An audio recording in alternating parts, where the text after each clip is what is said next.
সার্জিস আলম ঠিক কি লিখেছিলেন? কেন সেই পোস্ট নিয়ে ভারতীয় গণমাধ্যম ও সোশ্যাল মিডিয়ায় এত আলোচনা শুরু হলো? আর সেই সঙ্গে কেন আবার আলোচনায় উঠে এলো ভারতীয় সাংবাদিক ময়ূক রঞ্জন ঘোষের নাম? গত 21 জুলাই নিজের ফেসবুক অ্যাকাউন্টে একটি পোস্ট করেন এনসিপি নেতা সার্জিস আলম। সেখানে তিনি ভারতের বিভিন্ন স্থানে চলমান ছাত্র আন্দোলনের প্রতি সংহতি প্রকাশ করেন।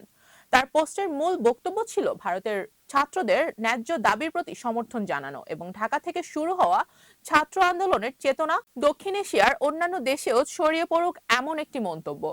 এই পোস্ট প্রকাশের পরপরই ভারতের কিছু সংবাদ মাধ্যম, ইউটিউব চ্যানেল এবং সোশ্যাল মিডিয়া প্ল্যাটফর্মে বিষয়টি নিয়ে ব্যাপক আলোচনা শুরু হয়। কেউ বলছেন এটি প্রতিবেশী দেশের অভ্যন্তরীণ বিষয়ে মন্তব্য, আবার কেউ বলছেন এটি কেবল ছাত্রদের গণতান্ত্রিক আন্দোলনের প্রতি সংহতি প্রকাশ, এর বেশি কিছু নয়।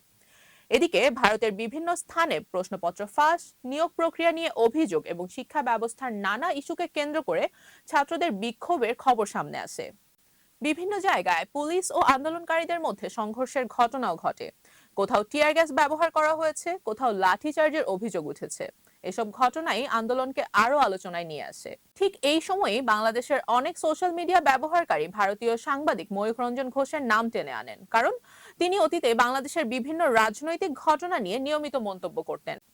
কিন্তু ভারতের চলমান ছাত্র আন্দোলনের বিষয়ে তার অবস্থান বা মন্তব্য তুলনামূলকভাবে কম চোখে পড়ায় সামাজিক যোগাযোগ মাধ্যমে অনেকে প্রশ্ন তুলতে শুরু করেন, তিনি কি এবার নীরব? ময়ূক রঞ্জন ঘোষ কেন নীরব ছিলেন বা ইচ্ছাকৃতভাবে কিছু বলেননি, এমন দাবির কোনো নির্ভরযোগ্য প্রমাণ প্রকাশ্যে পায়নি।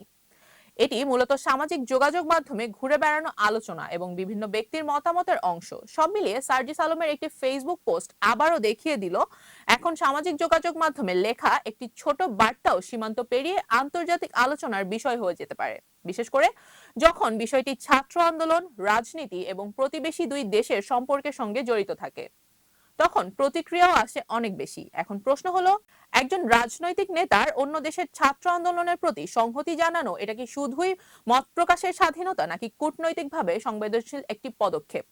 এই বিতর্কের উত্তর হয়তো সবার কাছে এক হবে না, তবে একটা বিষয় নিশ্চিত, দক্ষিণ এশিয়ার রাজনীতিতে এখন সোশ্যাল মিডিয়ার একটি পোস্টও বড় ধরনের আলোচনার জন্ম দিতে পারে।